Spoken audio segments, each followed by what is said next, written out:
Good Girl Chapter 1.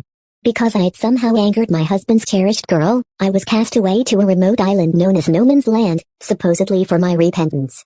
The name suggested emptiness, but the reality was quite different.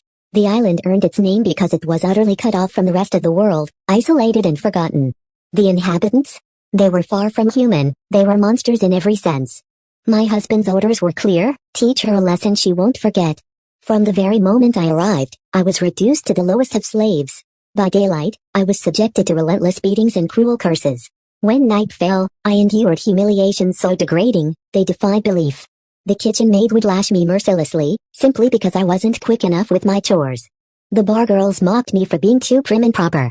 In retaliation, they stripped me naked and tossed me into the arms of the island's visitors, who did as they pleased with me. Even the janitor, the lowest of the low who cleaned the toilets, would burst into my room at midnight and force himself upon me. Then, unexpectedly, one day the island's guard stormed into my room. As I instinctively began to undress, he shouted urgently, "Mr. Courtenay has arrived to take you away. You're free now." I froze, my hands suspended mid-motion. 3 long years had passed, and at last, he had come back for me. But it was too late. There was no turning back. Before I could fully grasp what was happening, the guard leaned close and whispered harshly, "When you return, keep your mouth shut tight. Everyone on this island has influence and connections. You don't want anyone to discover what you've endured these past 3 years, do you? So whatever you're told not to say, don't say it. Keeping the secret is best for everyone." I lowered my gaze, swallowing the urge to speak. His warning was needless. What choice did I have but to obey? With my head bowed, I followed him to the shore, too frightened even to look around. Then, a voice I knew well sounded beside me. "Faustina, have you still not learned your lesson? You won't even say a word when you see me? Are you angry that I left you here?" It was my husband, Langston Courtenay. His tone simmered with barely contained fury. I hurried to explain, my voice trembling, "Mr. Courtenay, it's not like that. I don't blame you. I never have. This was all my fault. Thank you for coming to get me, Mr. Courtenay." His lips parted as if to speak, but no words came. Without another glance, he turned sharply and boarded the yacht. Fearful that any hesitation might leave me stranded forever, I hurried after him. Once aboard, I stood quietly to the side, too timid to sit. Langston showed no interest in speaking. He simply reclined on the sofa with his eyes closed, drifting into a restless sleep. Only then did I steal a careful glance at him. I had loved Langston for 20 years, and we had been married for 5. Our families had known each other since we were children. Our grandfathers had arranged our engagement when we were still very young. From my earliest memories, I had followed him like a devoted puppy, convinced we were meant to be husband and wife. I truly believed he felt the same way. But 5 years ago, a tragic car accident had taken my parents from me. In his attempt to comfort me during my grief, Langston's grandfather hurriedly arranged our wedding. It was only after that I discovered Langston had a girlfriend he truly loved, Talia Holden. They had broken up only because his grandfather had promised Langston to me. Because of that, Langston hated me with a quiet, burning intensity. Chapter 2. 3 years ago, when Talia had accused me of making her unhappy, Langston banished me to No Man's Land to reflect on my mistakes. The memory still stung sharply, and tears welled up in my eyes, threatening to spill over uncontrollably. After what felt like an endless stretch of time, the yacht finally came to a halt at the dock. Our driver, Gavin Schmidt, was waiting patiently by the shore. As soon as he spotted us, he swung open the back door, signaling for us to get inside. Langston, however, completely ignored me and slid smoothly into the car seat. I stood there, frozen and uncertain, unsure of what to do next. Am I really expected to sit with Mr. Courtenay? That doesn't seem right, I murmured hesitantly. My words seemed to ignite a fierce anger in Langston. Without warning, he stormed out of the car and delivered a brutal kick that sent me sprawling to the ground. "Do you think this is some kind of game?" he snarled. "If you've got a grudge, just spit it out. Stop acting like some poor, wronged victim," he continued, his voice sharp and unforgiving. "You've been like a ghost this entire time. Who do you think you are, acting like this?" Despite the searing pain coursing through my body, I scrambled to my feet, bowing repeatedly in apology, desperate to make things right. "Mr. Courtenay, please don't be angry. I'll get in right now," I pleaded softly. "Don't be upset because of me, it's all my fault." Langston shot me a venomous glare but finally settled back into the car. Afraid of provoking another outburst, I slipped quietly into the seat beside him. Confusion churned inside me. Wasn't this what he wanted, to break me down, to make me obedient? If I had learned my lesson, why did he seem even more displeased now? Gavin drove us directly home. The moment we stepped inside, Talia's syrupy voice slithered into my ears like poison. "Oh, look who's back," she cooed mockingly. "It's been ages. Miss Hewitt, you look absolutely wrecked." She looped her arm casually through Langston's, her tone dripping with false sweetness. "Lanny, when you went to fetch her, why didn't you bring her something decent to wear? If anyone sees her like this, they'll think you're mistreating your own wife."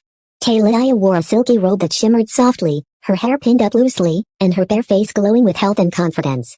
She looked far more like the lady of the house than I ever had. I glanced down at myself, taking in the tattered, worn clothes I wore. When Langston had cast me away on no man's land, he had left me with absolutely nothing. For 3 long years, I had scavenged whatever rags I could find, barely managing to survive. Now, I looked no better than a beggar on the streets. Langston's anger flared once more at my silence. "Faustina, what the hell are you playing at now?" he barked. "Tally's talking to you, why don't you answer? Do you still think you're the pampered princess of the Hewitt family? Or do you believe that being my wife gives you the right to ignore everyone?" As he spoke, his hand rose, ready to strike. But 3 years of harsh survival on that island had trained my body well. Instinctively, I dropped to the ground, curling into myself as I shook uncontrollably. "I'm sorry. I'm so sorry. I know I was wrong," I whispered, my voice trembling. "Please don't hit me, I won't do it again. I'm begging you, please, don't hit me." Chapter 3. I had convinced myself that if I simply owned up to my faults, Langston might show some mercy. After all, even in the brutal confines of no man's land, those monstrous captors would sometimes relent when I begged for forgiveness. When tears streamed down my face and I pleaded desperately, they would mock me with cruel laughter, their cackles echoing like hyenas in the night. Yet, at least then, the relentless beatings would pause. But Langston was different. His fury only seemed to intensify, fueled further by my very presence. Without warning, he lunged forward, grabbing me with a harsh, unforgiving grip and yanking me up from the cold floor. "Faustina, are you deaf or something?" he snapped, his voice sharp and unforgiving. "I told you to stop this nonsense, damn it. Why are you still dragging out this pathetic act? This miserable, woe-is-me routine, what's the point?" He sneered, eyes blazing. 3 years gone, and you're still just as repulsive as ever." Before I could even muster a reply, Talia stepped between us, blocking his path with a casual ease. "Oh, Lanny, come on, take it easy. Don't be so harsh," she said, her tone teasing but with an undercurrent of something sharper. "You really don't understand women at all, do you? Miss Hewitt's been away for years. She's probably hoping you'll show her even a little kindness." Talia's words stung, but she pressed on. "Honestly, this is on you. I told you I should leave, but you begged me to stay. Miss Hewitt must be miserable seeing me here, which is why she's acting out like this." Langston released me with a scoff, his laughter cold and cutting like a blade. "How dare she," he spat. "Compared to you, she's nothing. If it weren't for her meddling, you'd be the one wearing my ring as Mrs. Courtenay." He shook his head in bitter disbelief. "And now she has the nerve to get jealous over you? Those years haven't taught her a damn thing." A cold wave of terror washed over me. The thought that he might send me back to that hellish no man's land made my heart pound in my chest. Perhaps it was my lowered eyes and submissive posture that appeased Talia, or maybe Langston's obvious favoritism inflated her ego, but to my surprise, she spoke up for me. With a dismissive wave of her hand, she put on a mask of faux sympathy. "All right, Lanny, don't waste your anger on her, it's not worth it. She's come so far, she must be exhausted. Let her rest." She smiled sweetly but with a hint of condescension. "Having her here will only irritate you and make things awkward." Langston's eyes narrowed as he glanced down at me, still sprawled motionless on the floor, ready to explode again. Talia giggled softly, her voice dripping with patronizing amusement. "Oh, how careless of me. It's been years since she's been back. Miss Hewitt probably doesn't even know where she's supposed to stay. Why don't we put her in the guest room downstairs for now? I'll figure something out in a couple of days," she suggested smoothly. My heart tightened painfully. Langston was my husband, yet here he stood, clinging to another woman's side as if I were invisible. This was supposed to be my home, but clearly, there wasn't even a place for me here. That night, lying on an unfamiliar bed in a strange room, I felt utterly lost and dazed. During those 3 long years on no man's land, under Langston's orders, I had been the island's most wretched slave. I had eaten spoiled scraps, barely enough to keep me alive, and slept on a rickety wooden plank that barely qualified as a bed. Once, after a particularly brutal assault, that fragile board finally gave way beneath me. From that moment on, I had curled up on the cold, unforgiving concrete floor. It had been so long since I'd felt the softness of a proper bed, I had nearly forgotten how warm and comforting a real mattress could be. Just as I began to drift into that fragile comfort, an unpleasant metallic taste suddenly rose in my throat. I shot upright, panic flooding through me as I scrambled toward the bathroom. The sheets and comforter were pristine white, untouched and spotless. If I soiled them, Langston's fury would surely be unleashed. But it was too late. Just as I reached the bathroom door, my legs gave way beneath me, and I collapsed to my knees. The nausea I had been desperately holding back exploded from my throat. I couldn't stop it any longer. A violent spray of blood gushed out uncontrollably. The loud crash echoed through the room. The maid, Hilda Morris, heard the commotion and burst into the guest room, her face draining of color at the sight before her. She rushed over, hands trembling as she helped me up. MRS. Courtenay. Oh, dear Lord, what happened? Why are you vomiting blood? Are you hurt? We need to get you to the hospital immediately. But Mr. Courtenay just left with Miss Holden. Oh, Gavin's still here. Hold on, I'll call him now, she said, her voice urgent. I wanted to stop her, to tell her it was nothing, but my body refused to obey. Darkness crept in at the edges of my vision before swallowing me whole. Chapter 4. When I finally regained consciousness, I found myself lying in a hospital bed, with only Gavin sitting quietly beside me. The sterile scent of antiseptic filled the air, and the faint hum of medical equipment surrounded us. As soon as he noticed my eyelids fluttering, Gavin hurriedly left the room to fetch the doctor. The doctor arrived quickly, his face marked by a serious, almost somber expression. He looked down at me with a gravity that made my heart sink. Do you understand your condition? He asked, his voice calm but heavy with concern. His question left me momentarily stunned. Understand? In some ways, yes, I was certainly aware that something was terribly wrong. For the last 6 months, my body had been a battlefield of relentless pain. I coughed up blood without warning, my chest burning with every breath. Yet, the cause of my suffering remained a mystery to me. Back on no man's land, I was nothing more than a forgotten slave. No one cared whether I lived or died. Despite the presence of doctors on the island, I had no right to seek their help or even ask questions. The doctor turned to Gavin, clearly expecting him to answer. Is she your family? He inquired. Her condition is complex, he continued. I need to discuss the details with her family.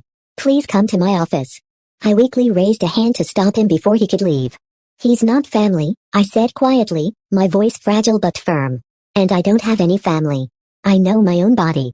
This isn't the first time I've been like this. The doctor sighed deeply and softened his tone. Your organs are failing, he explained gently. You've been suffering terribly, unable to sleep, right? The blood you cough up is a symptom of the organ failure. You've waited too long to seek help. If you had come earlier. I interrupted him, my voice steady despite the storm inside me. Doctor, please, just be honest with me. How much time do I have left? I can handle the truth. He seemed taken aback by my calmness, hesitating for a moment before answering in a low voice. Your heart is the worst affected, it's failing and beyond repair. In your current condition, he paused, then whispered, you have about a month, maybe less. After the doctor left, Gavin's face betrayed his panic. MRS. Courtenay, the doctor mentioned you have several old injuries, and your overall health is poor. We really should tell Mr. Courtenay about this. Gavin had been working for Langston long before I was sent away, so he was well aware of the complicated history between Langston and me. I shook my head weakly, forcing a faint smile. Gavin, I've never treated you unfairly, have I? Please, do me this one favor. Don't tell him about today. Pretend none of this ever happened. I just want to live quietly for whatever time I have left. Please. I had endured countless tests and examinations throughout the night. By the time we left the hospital, it was already noon the next day. The doctor had urged me to stay admitted, but I refused stubbornly. With only a month to live, I wasn't about to waste it confined within those cold, soulless walls. Gavin drove me home, the car's interior filled with silence.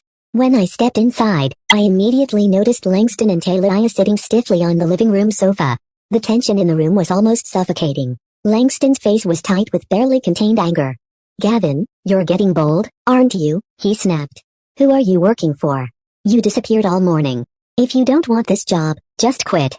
Have I been too lenient, making you think you can ignore me? Though his words were directed at Gavin, each cutting remark was clearly meant to wound me as well. I could bear Langston's wrath, but I refused to drag anyone else down with me. Summoning all my strength, I steadied my trembling voice and said, don't blame him. It's my fault. I needed help last night, so I asked him to take me out. Please don't be angry, Mr. Courtenay. It won't happen again. Langston's expression darkened with every word, and my voice grew smaller and more fragile. Just then, Talia's sharp, teasing tone cut through the silence. Looks like Miss Hewitt got a little too lonely during those 3 years on No Man's Land, huh? Out all night with another man? How scandalous. You couldn't even wait, could you? We just left, and you're already running off with someone else. It's hard not to wonder what you were really up to.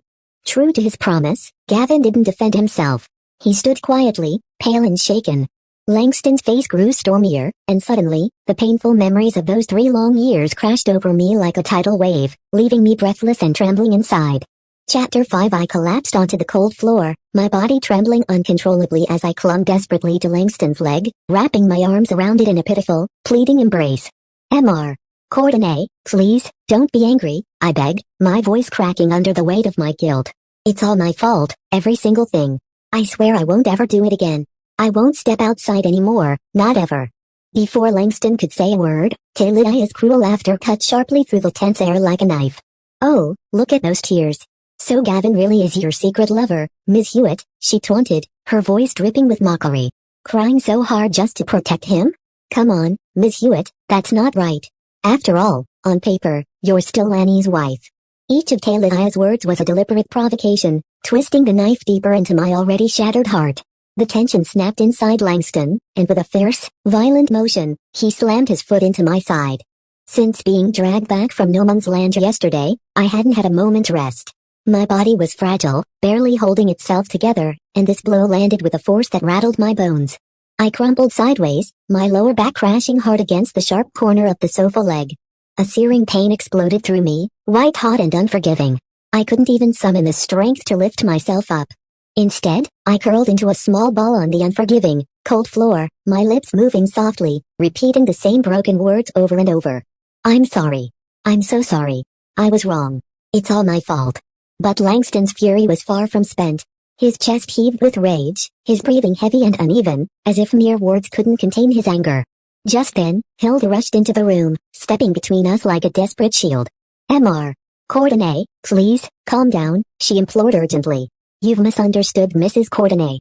She was very sick last night, she coughed up a lot of blood. You and Miss Holden were out, and I didn't know what to do, so I called Gavin. You can't hit her again, sir. If you do, she might not survive it. For a moment, Langston's expression froze, his anger replaced by a flicker of concern. Vomiting blood, he repeated, his voice tight with disbelief. Panic surged inside me, I couldn't let him dig any deeper. Gritting my teeth against the relentless pain, I forced out an explanation. It's just a cold, I whispered hoarsely. I had a fever and felt dizzy yesterday. That wasn't blood from vomiting, I bit my tongue when I tripped. That's all. Nothing like what you're thinking. Hilda heard a fall and rushed in. When she saw the blood, she panicked and assumed the worst. To my surprise, Langston seemed to exhale slowly, relief washing over his face. Talia slid closer to him, looping her arm possessively around his. Miss Hewitt, you really should have said that earlier, she said sweetly, though her eyes glinted with something sharp. You've only just come back. If anything had happened to you, what would we do? You don't mind, do you? I didn't reply, only shaking my head faintly. With my day slipping away so quickly, what was there left to care about? Deep inside, I whispered silently to myself, Langston, I'm standing on the edge of death. If you knew, would it bring a smile to your face? One afternoon, as I lay resting in my dimly lit room, the door suddenly burst open. Langston strode in like a storm, his presence filling the space with an impatient energy. He tossed a garment onto my bed with a sharp flick of his wrist. Tomorrow's my grandpa's 80th birthday, he announced brusquely. You're coming with me. Try this on and see if it fits. If it doesn't, tell Hilda. It's a big occasion, so lose that zombie look and spruce up. I stared down at the sleek, backless mermaid dress spread out on the sheets. My stomach churned with dread. 3 merciless years in No Man's Land had left my body scarred and broken. I couldn't bear the thought of anyone seeing those marks. Do I really have to go? I asked cautiously. My cold still hanging on. I might pass it to Sir Courtenay. Why not have Miss Holden come instead? My words shattered the thin thread of patience Langston had left. Suddenly, he lunged forward, gripping my chin tightly between his fingers, silencing me mid-sentence. I'm not asking you, Faustina, he hissed fiercely. I'm telling you. Do you think I dragged you out of that hellhole for fun? I brought you back just for tomorrow, to show you off to my grandpa. It's his milestone celebration. He hasn't seen you in 3 years. I can't hide you from him any longer.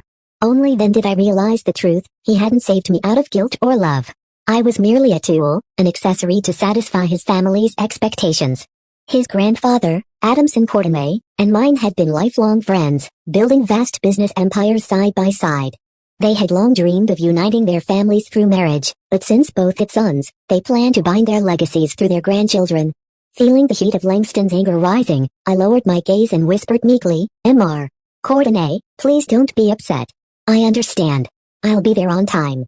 Chapter 6. The following evening, Gavin took the wheel and drove me to the lavish Courtenay estate, a sprawling mansion that radiated wealth and old-world grandeur. The air was thick with anticipation as I stepped out, surrounded by the glittering elite, those blue-blooded figures who ruled the upper tiers of society with effortless grace. Adamson's 80th birthday was nothing short of a grand spectacle, meticulously planned by the Courtenays to dazzle every guest in attendance. Before I descended from the car, I took a moment to smooth down the sleeves of my gown, making sure every scar was thoroughly hidden from any prying eyes. After Langston had left the day before, I had pleaded with Hilda, fabricating a lingering cold to convince her to swap my original dress for this more discreet, full-length number. It was a small comfort, but it helped me feel a little more shielded. No sooner had my feet touched the marble steps than Adamson appeared, steadying himself on his cane but beaming with genuine happiness. "Tina, my dear, you've finally come back," he exclaimed, his voice warm and full of affection. "Lanny's been telling me you were abroad, yet he never brought you by to visit me. That boy can be so thoughtless sometimes. I've missed you terribly.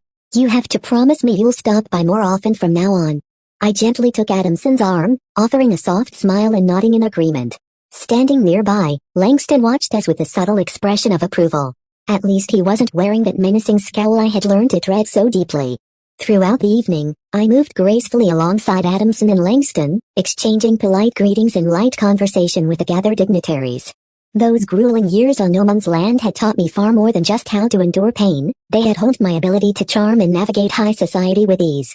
Now, I could face any noble or tycoon with confidence and poise. Remarkably, the night passed without incident. As the celebrations began to wind down, I breathed a quiet sigh of relief. But suddenly, a sharp, stabbing pain twisted through my abdomen, searing like a knife's edge. I instinctively pressed my hand against my stomach, attempting to steady myself, but the discomfort only intensified. Langston noticed the change immediately. He slipped his arm around me under the guise of a tender gesture, but his voice was low and harsh. "I don't care how much you despise me, you'll keep that smile plastered on your face. The party's almost over.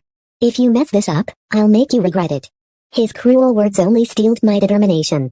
Battling the tremors and relentless spasms, I summoned every ounce of strength to stand upright by the entrance, bidding farewell to the departing guests with a carefully controlled composure.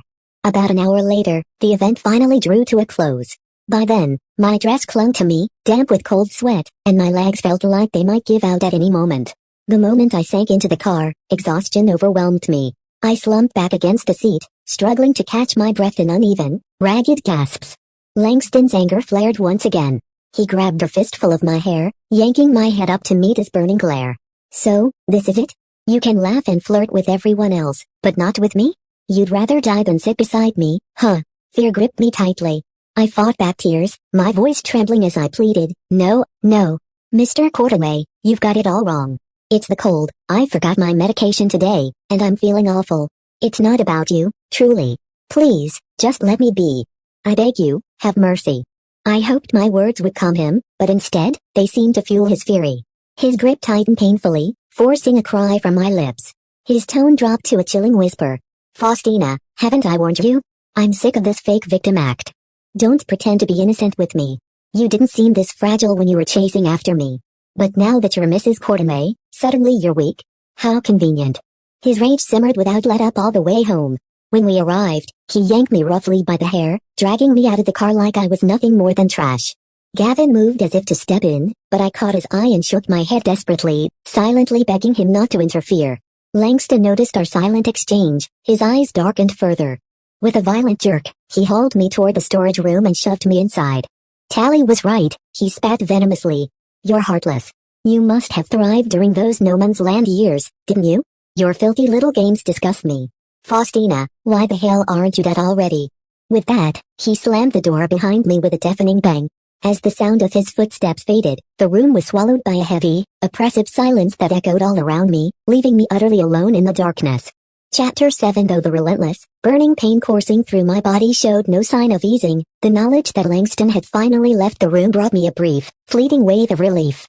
I lay stretched out on the cold, unforgiving floor, my vision blurring and melting into a soft, indistinct haze. In that foggy, delirious state, my mind wandered back to memories of Langston from our childhood. I was just 4 years old the first time we met. Back then, Langston's father, Enrique Cortame, had come to visit our home, bringing Langston along. At that time, I was completely spoiled by my parents, a tiny tyrant who ruled our household with a demanding hand. Yet there was one thing my mother absolutely refused to allow: sweets. Like any child, I longed for candy with an almost desperate craving, but my overindulgence had already left me with a mouthful of cavities. So, my mother drew a strict line: no extra treats, no exceptions. That afternoon, I hid away in the garden, quietly sobbing to myself. When 6-year-old Langston found out why I was crying, he slipped silently into the house. After a little while, he returned to me, holding out his hand. Nestled in his palm were 2 creamy toffees, sweet and inviting. Enrique watched us with a teasing smile and said, "My old man always talked about tying our families together with a marriage. Fraser and I are both boys, so the ship has sailed," he chuckled. "But looking at Tina and Lanny now, they seem like a perfect match. How about we betroth these 2 little ones?" he suggested with a wink. I didn't understand a word of what he meant, tilting my head in confusion toward my mother. She scooped me up into a warm embrace, laughing softly as she pointed at Langston and asked, "Tina, sweetie, do you like Lanny? Being betrothed means you 2 will be together forever, just like me and Daddy," she explained gently. "What do you think, hum?" Following her finger, I looked at Langston, my thoughts drifting back to those 2 delicious candies. At that moment, my young mind was simple and clear: if I stuck with this boy, I'd never run out of sweet treats. With that thought, I nodded eagerly.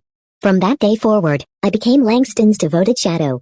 We journeyed through elementary school, middle school, high school, and college together, always side by side, inseparable.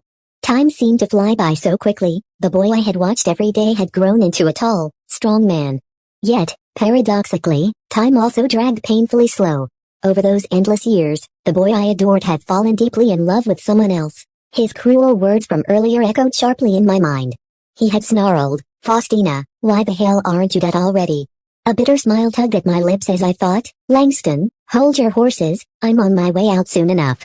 Those hours, or was it days, spent locked in the storage room blurred into a foggy stupor. Pain would strike sharply now and then, jerking me back to awareness. But as the agony faded, I would sink once more into a deep, dreamless sleep.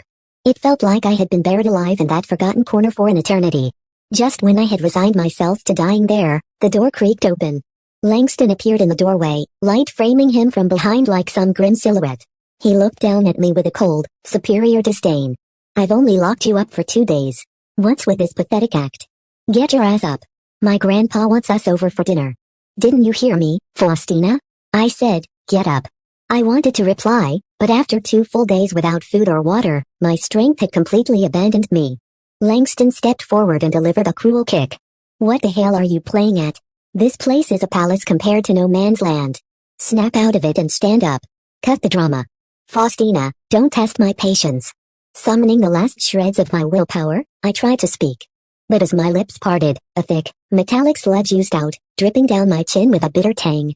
Shocked, I looked down. A vivid red bloom spread across my chest, dark and glaring like fresh petals.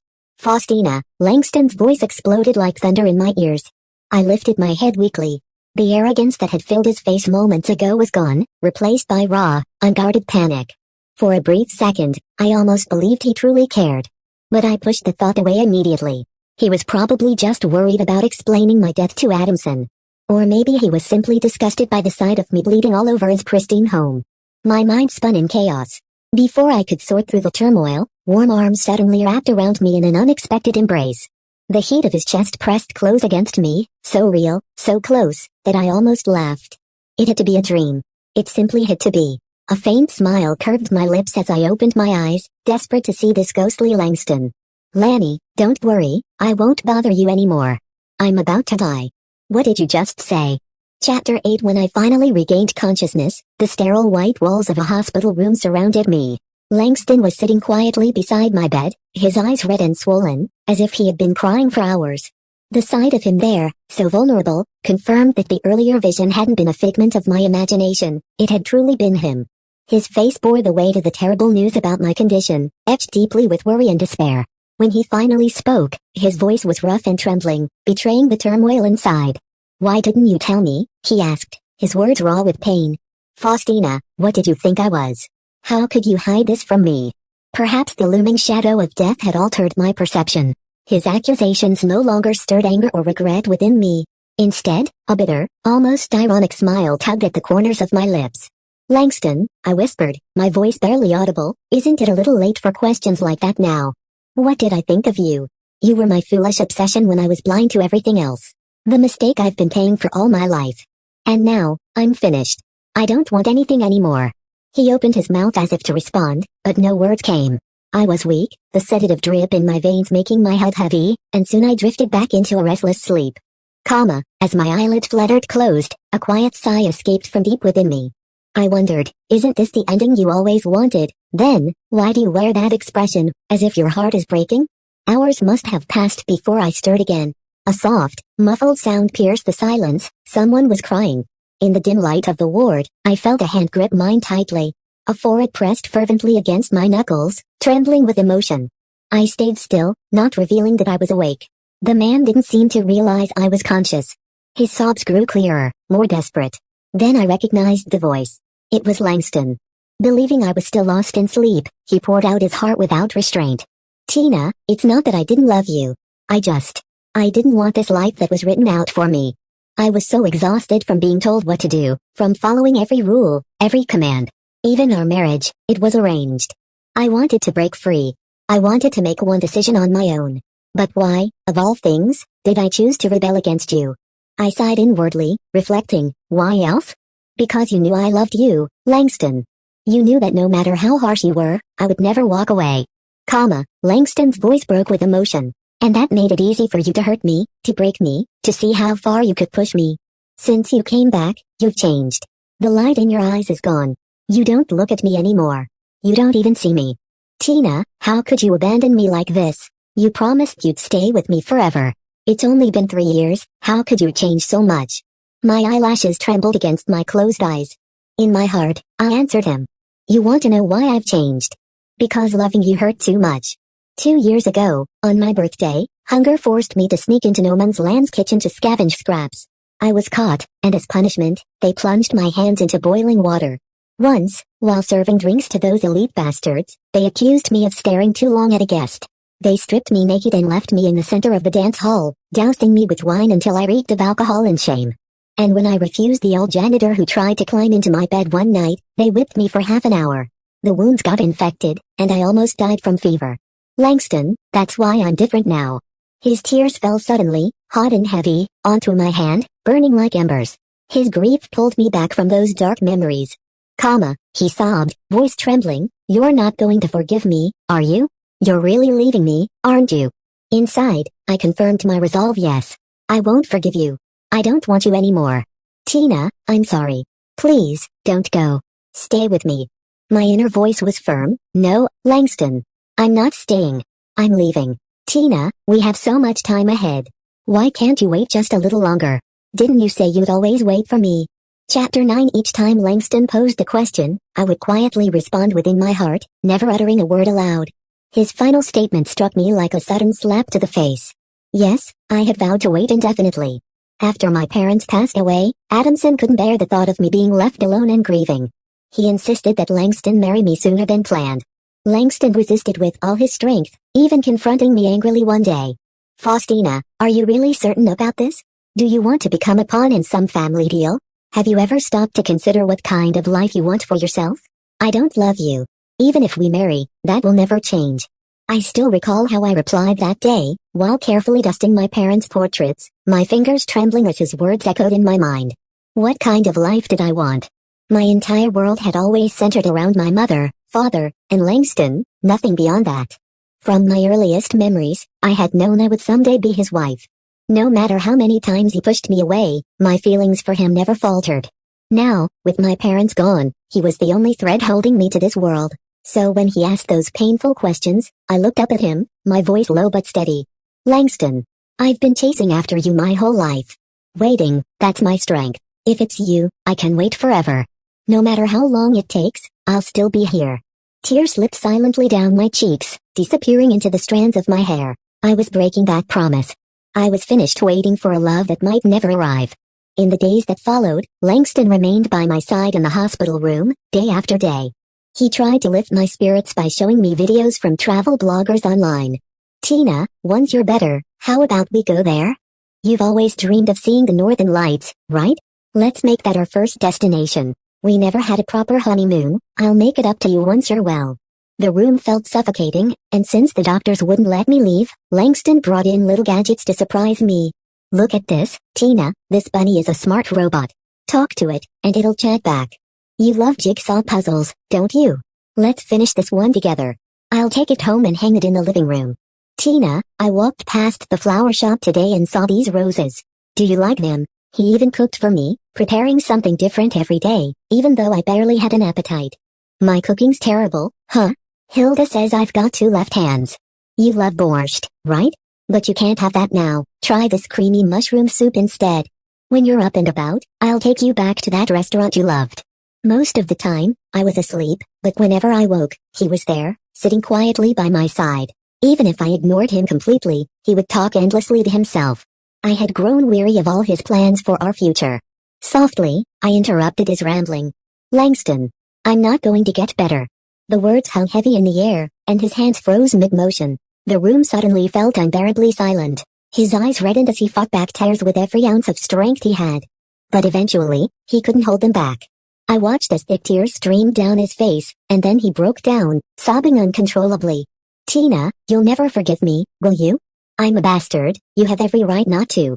Hell, I think I'm a bastard too. But Tina, please, you have to get better. Fight this, okay? Please get better. Seeing him like that, a wave of exhaustion swept over me. I closed my eyes and shut him out of my world. Langston, just go.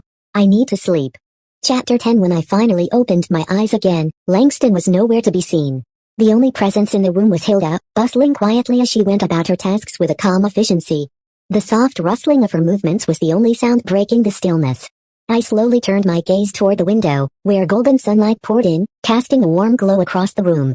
The air outside seemed fresh and inviting, as if the world itself was urging me to move forward. For reasons I couldn't quite explain, a sudden wave of energy surged through me, stronger and more vibrant than anything I'd felt in weeks. It was as if the sunlight had rekindled something deep within. Hilda, I called softly, my voice steadier than I expected. Could you please call Gavin for me? I want to go somewhere. She paused, a flicker of hesitation crossing her face, but then she nodded, her expression gentle yet concerned. As I rose to my feet, Hilda moved to help me change, her touch tender and careful. When her fingers brushed over the scars on my skin, I noticed her eyes glisten with unshed tears. Her heartache was palpable. MRS. Courtenay, she said softly, your body isn't quite ready for this yet. Maybe you should rest a little longer. I offered her a small, reassuring smile and let her place a hat on my head. Hilda, I really do feel good today, I said, trying to sound convincing. To prove my point, I twirled lightly in place, feeling the breeze brush against my face. Don't worry, I've never felt this alive before. The weather's perfect, and I want to visit my parents. Turning back to her, I caught sight of Hilda covering her mouth, tears streaming silently down her cheeks. Her quiet sobs tugged at my heart.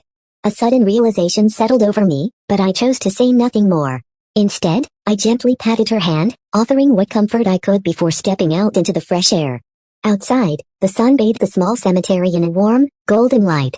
I knelt by my parents' grave, carefully placing fresh flowers before the headstone. The grass beneath me was soft and cool as I sat cross-legged, the gentle hum of summer insects filling the silence. It's been 3 years since I last came to see you, I whispered, my voice trembling slightly. Are you angry with me? I chuckled softly to myself, the sound mingling with the rustle of leaves. Just kidding. I know you wouldn't be. You love me too much to stay mad for long. Pausing, I looked up at the sky, the clouds drifting lazily above. But if you are angry, it's okay. I'll be seeing you soon, and then I promise, I'll never leave your side again. Bathed in the warmth of the afternoon sun, I found myself talking endlessly, sharing every little thought that came to mind. The world felt lighter somehow, as if my words were carrying away some of the heaviness inside me. After a while, a shadow fell across my face. I looked up to see Langston standing there, his expression soft but firm. Tina, it's time to go back, he said quietly. I didn't move. When I remained still, his voice grew more desperate, almost pleading. If you hate the hospital, we can go home. Please, Tina, come home with me. Maybe the sun had made me dizzy, but I felt a faint wave of nausea. Still, I gathered my strength and turned slowly to face him. Langston, I said, my voice steady but cold, do you really think I'm some easy target? He shook his head quickly, about to protest, but I raised my hand to stop him. Please, just let me speak. I took a deep breath, the words spilling out with a painful honesty. When we were young, you used my love like a shield, pushing me away again and again. After we got married, you took advantage of the fact that I had no family to defend me. You sent me off to that godforsaken place. My voice cracked slightly, but I pressed on. And now, even like this, you won't let me go. You're still forcing me to stay. Langston, you've always seen me as someone you could bully. Tears welled up in his eyes, his voice breaking with raw sorrow. Tina, I know I was wrong. God, I see it now. I was a fool. It's all my fault. I admit it. He dropped to his knees, forward pressed to the ground, trembling with grief. I'm begging you, Tina. Please, give me one more chance. His sobs shook the earth beneath him. Don't leave me. How can I live without you? I won't survive. I reached out, resting my palm gently on the back of his head. It's not as bad as you say. You've managed just fine these past 3 years without me. But me, I whispered, voice barely audible. I don't want to live anymore. There's nothing left in this world for me to hold on to. Langston, you're not the one who's wrong. It's me. Loving you is my mistake. His body jolted, as if struck, and he was left speechless, unable to find words. Slowly, I extended my hand toward him. He looked up hesitantly, sensing something in my gesture. In my palm lay 2 pieces of milk candy. I smiled faintly, watching him in the quiet stillness between us. He didn't reach for them. Instead, his sobs grew more desperate, his pain raw and unrelenting. My strength was fading fast, so I gently placed the candies on the ground before him. In a hazy blur, I saw my parents standing there, right in front of me, their faces calm and loving. A soft smile curved my lips. Those who truly love me wouldn't make me wait, they would be waiting for me at the end of time, patiently and faithfully. As my eyes drifted closed, I whispered silently in my heart, Langston, the candies you gave me as a child, I'm returning them to you. I never want to see you again. I don't love you anymore.